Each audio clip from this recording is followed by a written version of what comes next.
This is an ABP Life podcast. Hello, everyone. You are listening to Cracking Conversations on ABP Life podcasts. In this podcast, we talk to a lot of people from different fields, from different backgrounds, and try to crack some meaningful conversations and create more awareness around different issues. So, today we have a very special guest with us. Today we have Mr. Saurabh Khushroshahi, who is the founder of SoFit. So, hi, Saurabh. How are you? I'm good. How are you? Thank you for having me. It's a pleasure to be on. Absolutely. And it's a pleasure for me as well to have you here on my podcast Thank and you. talk about something of a lot of importance at the moment, that is fitness. And so you have started your own initiative called SoFit. Can you tell us a little about that? SoFit was I mean, it was a brainchild that we had because we wanted to change the way people look at fitness in a country like India. Right. We also wanted to kind of help as many people as possible to change the way they live their life, only from a health standpoint, not the way they live their life in general. But it's, I think what we wanted to create was to make fitness a very important part of your lifestyle. It's like brushing your teeth every single morning. You get up, you have to brush your teeth. Get up, you have Right. to eat food. Same way you get up, you've got to kind of give your body that treatment and that love that it requires, and that is through some form of training. Uh, that was the premise on which we started. We wanted exercise to be fun. We Mm. wanted exercise to be something that everybody can do. We've tried to make it as simple as we possibly can. I'm sure there are Mm. people who could make it simpler, but we've tried to do our best as far as that's concerned as well. So we just wanted fitness to become um, a necessity. Anywhere else in the Right. world, fitness is a necessity. In India, Mm. it's a luxury. So for us, it was about making it a necessity even in India. Definitely. And I think it is a necessity given the kind of sedentary lifestyle that we are sort of pushing ourselves towards. So, talking about you, how did you start your journey into fitness, and how did you come up with the idea of starting something like SoFit? I started training when I was, I don't know what, 14, 13, 14 years old. Wow, Uh, that's when, pretty early. yes, when most people say that kids shouldn't train because they will stunt their height. Right. Uh, I was in a gym training and I'm still 6 feet tall. So Hmm. I don't think that kind of holds true. It's That's like then saying probably a myth. let's make our kids play basketball all the time so they become taller. It doesn't actually work that way, Right. unfortunately. Um, so fitness has been a part of my life since I was a kid. I played cricket well semi-professionally at the under 16 and the under 19 levels and the under Oh, 23s. wow. That's So amazing. it was I wanted to be a cricketer for the country. Unfortunately, that didn't happen. Maybe I wasn't talented enough, or maybe I just didn't work hard enough. But I became a lawyer, Wow. and through that entire journey, I think the one thing that kind of kept me going was training. I Hmm. trained every single. I've been training practically every single day since I was 14 or 15 years old. So what started out as something that I was keen on doing to help me get better at my sport Hmm. became a passion, became a part of my life, and it's never left. And I hope it never Right. does, because for me, it's a very important part of my day. Um, and that's when I started training. In terms of SoFit and when we how we even thought of creating it, it's it was a part of my life. It was a part of my heart that I wanted to kind of bring out. Hmm. I think very few people get to follow their heart in life. Very few people get to do what they really love doing. Right. Right. And I think after 15 years of being a lawyer, I just wanted to follow my heart for a change rather than doing what society thinks is the right thing to do. Hmm. Um, and that's what it started off as. I wanted to build a team that kind of had individuals that thought the same way. I wanted to create a community of people Right. who kind of help each other get fit. I think our biggest issue in today's time, or our biggest roadblock to getting fit, is our peers, because Hmm. they are the ones who are like, Achalna, one drink, yeah, what's one drink going to do? Oh, why do you need to Right. sleep? It's okay if you don't go for a workout tomorrow.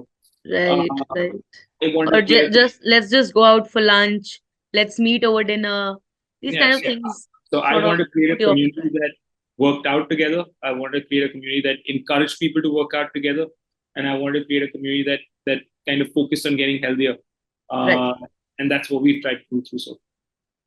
So you have created that kind of community. You have a huge community of 109K followers who are following you for your fitness tips, for the kind of lifestyle that you want to create for the people around you.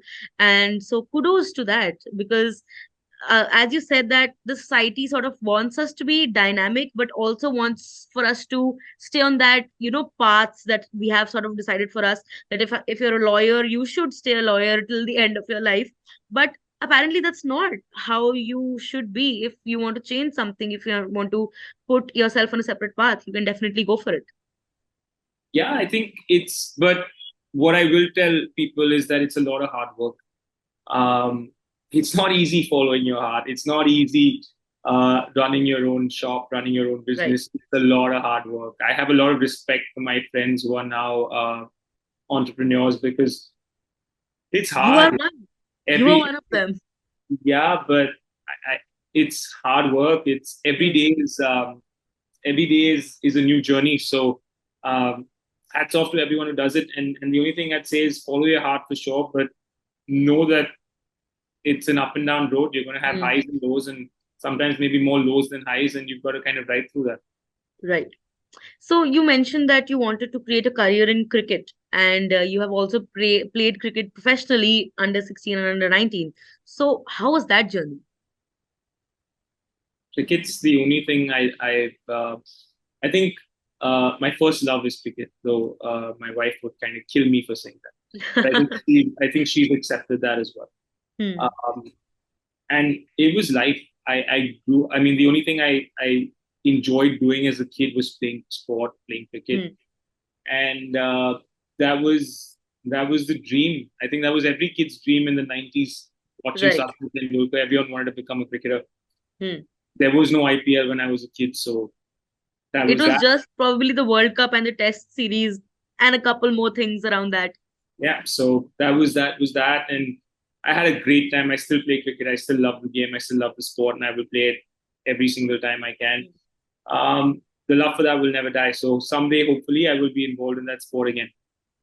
Hopefully, keeping our fingers crossed for you. And so were you that kind of a kid who was always, outside playing sports and probably not inside the class and not studying? No, I actually was. I wasn't a bad student. I wouldn't say I was. I was a great student. I wasn't a bad student. But I mean, I spent more time on the field playing than I did indoor studying. Right. And you know what? No regrets. Yeah, I think sport has taught me a lot in my life. A lot of my discipline and a lot of my hard work has come through sport. Right. And I wouldn't exchange that for the world. I think it's great for kids. I think kids today suffer unfortunately because of social media and because of iPads and the works. They don't really spend any time outdoors. Right. I don't spend any time indoors. I think all my time was spent outdoors, and that taught me a lot. Definitely. It was a big part of your journey and it made you who you are. Yeah, for sure. For sure. So, Saurabh, tell me this. You said that through SoFit, you wanted to work on for people to work on their health. So, what is the definition of health in the 21st century and in these days? Like, what do we regard as good health? I think everyone's perception of health or fitness is very different, right? Right. For me, health or fitness is the ability to do what you want to do without having to think 10 times before doing it. So that's simple. Now, if I want to get up early in the morning at 6 o'clock and go for a run, I should be able to. If I want to go and lift a little bit of weight in the gym, I should be able to. If I want to go out and play a sport, I should be able to. So for me, that is health.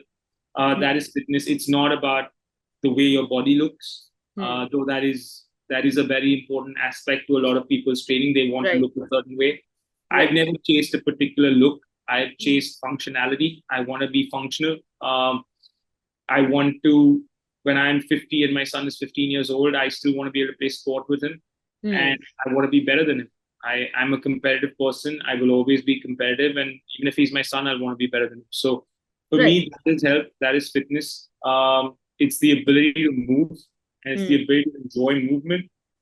Right. I don't care whether you go to a gym or not. That's not my definition of you being a fitness person or you being fit. So everyone looks at it differently, but that's the way I look at it. Right. So you are an expert as far as fitness is concerned. You're a professional.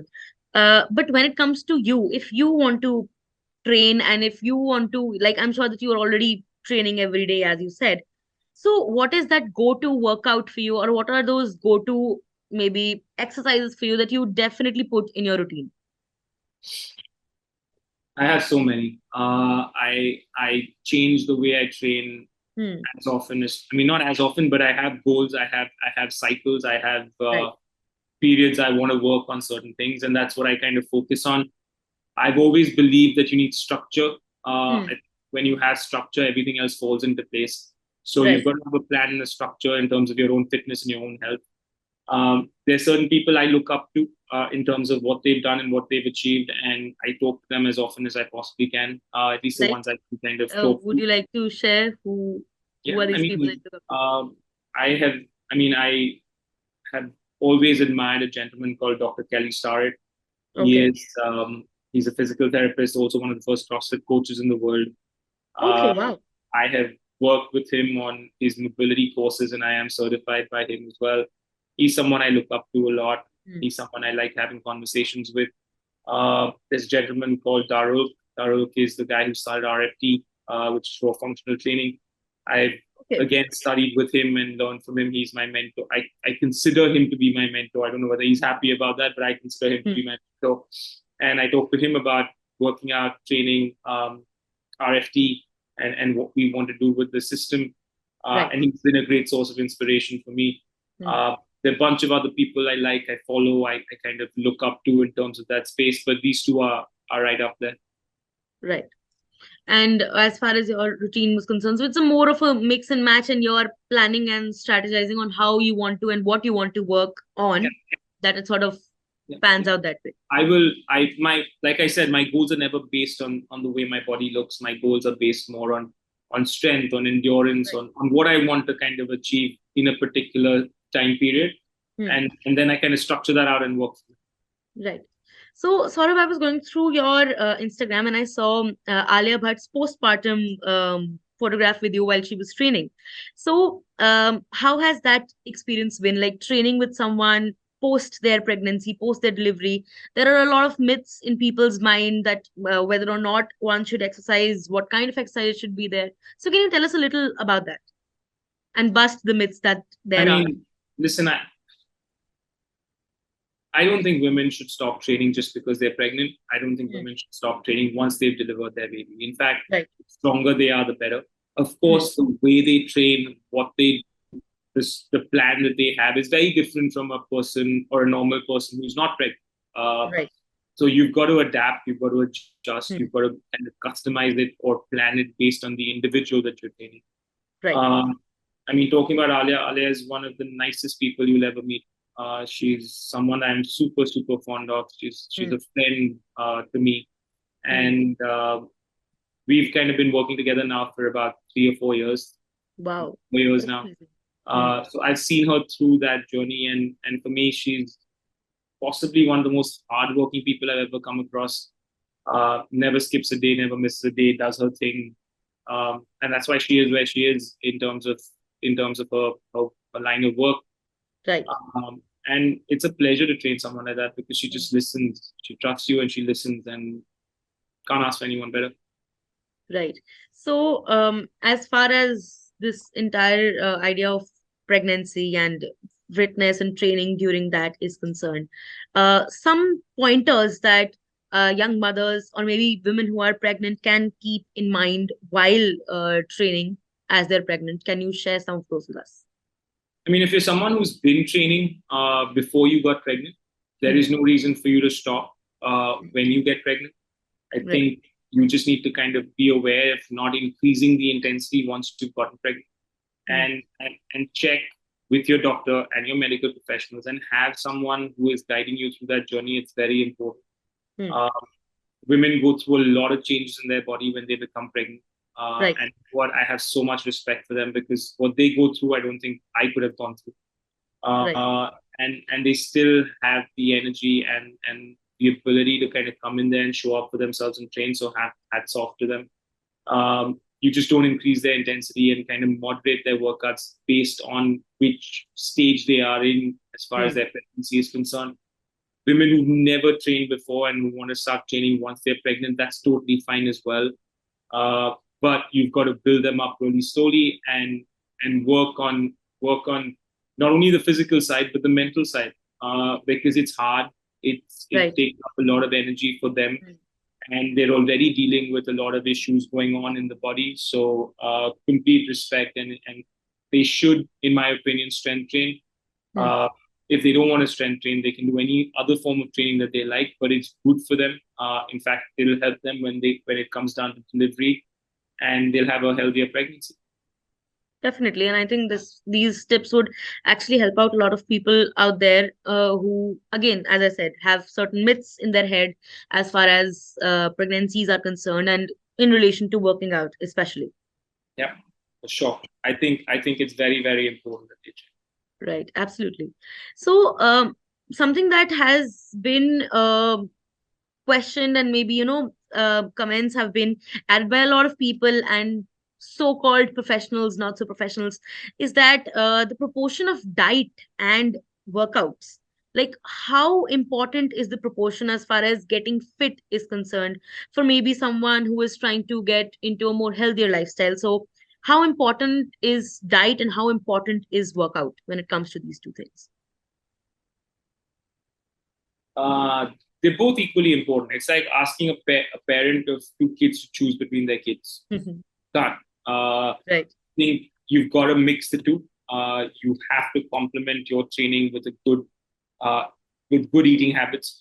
And I Hmm. do not mean you need to avoid eating certain things. You Right. just need to be smart about how you eat them, when you eat them, and how often you eat them. In moderation, maybe. Yeah, it's. I think everything in moderation works, even Right. exercise.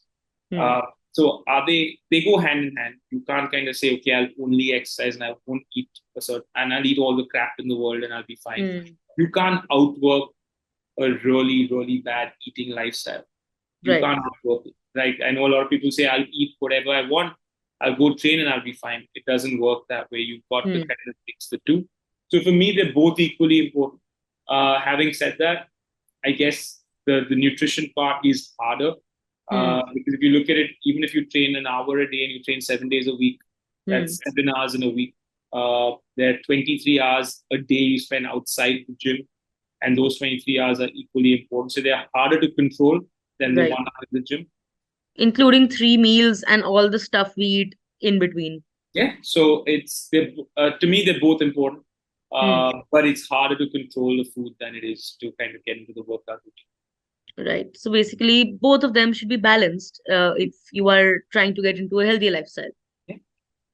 So you love training. Training is a major part of your life. Other than that, what are some of the things that you like to do while spending quality time or some me time or time with family?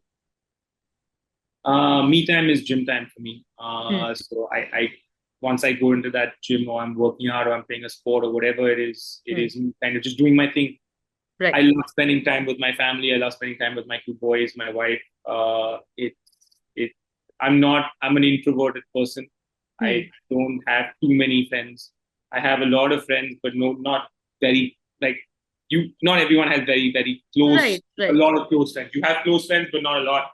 But for me, it's about being a dad, being a really good Hmm. dad. And I love both my boys, and I like to spend as much time as I can with them when I'm free. So are the boys into fitness as well? Have you put them into fitness? How you have No, been? I think you need to leave kids and let them do what they want to do. Hmm. Parents never forced me to do anything. I picked up stuff on my own. Right. I think kids learn from the parents. So if the Hmm. parents are taking care of themselves and making that effort, take care of themselves, the kids will learn from it, and kids will kind of copy you. So Right. I prefer to lead by example and kind of do the let my work do the talking rather than talk about it all the time. Hmm. And yeah, my older one is 7 years old. He loves playing sport. Okay. Through lockdown, he worked out with me every single day because we were stuck in the house together. Wow, that is that's My younger one's only a year old, so there's no fitness. oh, that is too small. That is too small for him to sort of get into the stride of fitness, but hopefully he will. Yeah, okay. Okay, so let's sort of wrap this conversation by giving out some expert opinions and some expert advice on the fact that even I am a newbie as far as fitness is concerned. Just mentioning it by the way, I went started going to the gym a couple of weeks back, so started training. So for newbies out there who are trying to get into a more healthier lifestyle, who are trying to get fit, can you give us certain tips about that? Enjoy yourself. Uh, find something you enjoy doing. Hmm. It doesn't have to be gym. You do not have to go and train with weights. Right. With sport, dance, yoga, go for a Hmm. walk, go for a jog. There are different ways of getting fit. Um, Movement is what you should be focusing on rather than, oh, I have to go to a gym. I have to spend X number of hours. That's the first thing. Right. Second, um, start small. Hmm. Don't start saying I'm going to go 7 days a week, 1 hour a day. It's not going to happen. Start with Hmm. 5 minutes, build up to 7, build up to 8, build up to 10, and then slowly build it up because that will kind of make a difference. That will make you want to go again. Right. And I think it's just be disciplined. I mean, for me, there are three things that I look at: discipline, because motivation can only get you so far. After a Right. point, you've got to be disciplined enough to kind of Hmm. keep back, even when you don't see results, even when you're tired, Hmm. uh, even when you had a bad day at work. It's discipline that keeps you going back. You've got to Right. stay consistent for a long period of time to see the change that you want to see, and you've just got to work. There is no shortcut. I love it when people say, okay, can you give me 5 tips on getting fit? I'm like, there are no 5 tips. It's just work hard, work hard, work hard, and stay consistent. And that's it. I think that those, if you can kind of get those two in, Hmm. those 2 points I just said, Hmm. you'll be fine. And you know what? It's a marathon. It's not a sprint. So stop Hmm. looking at this. I have to get fit in 1 month, or I have to get Right. fit for this wedding, or I have to get fit for that summer holiday, or whatever. Just train for life, and you'll be fine. After all, it's not just about fitness, it's about health overall. And health is a long-term thing. You cannot, improve your health in a split second or with a month's exercising or a month's gymming or a month's anything. It will take some time. It's a long-lasting process. And thank you so much for joining me today, Saurabh. And it was, Hopefully, I kind of give people enough something to yes, think about, which is what I want. absolutely. Because we are living in fast times. We're living in times where people don't get time to see their family, let alone doing something else. So, as you said, probably motivation is a little overrated. You need to get into discipline in order to sort of bring yourself back into the health that you want and the health that you need. So, thank you so much for joining me, and kudos to SoFit, and many, many congratulations. And go, let's hope that it keeps on growing and people keep on showing up and sort of getting into the stride of getting I hope so. healthier and fitness. I hope so. Thank you so much. That was really sweet. Thank you. Thank you so much.